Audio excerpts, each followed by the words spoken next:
কাছে ধরে সেদিকে তাকিয়ে বিশাল উচ্চতা ডিঙিয়ে লাফ দিয়ে বলেছি রে, আনো না হলে যাব ছেড়ে।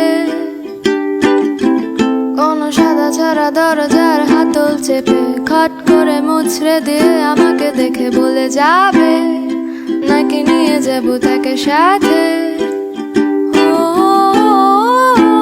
খপ করে আমার হাতটা ধরে নিজের কাছে টেনে নিতে কি বাধা হয়ে দাঁড়িয়েছে।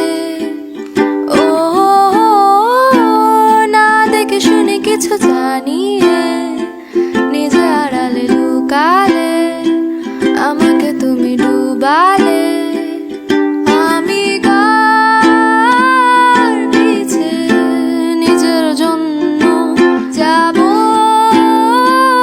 কেটে, তোকে বলেছে যে দেখে অন্যের জন্য মোমবাতি পানিতে না দিয়ে শুকাতে।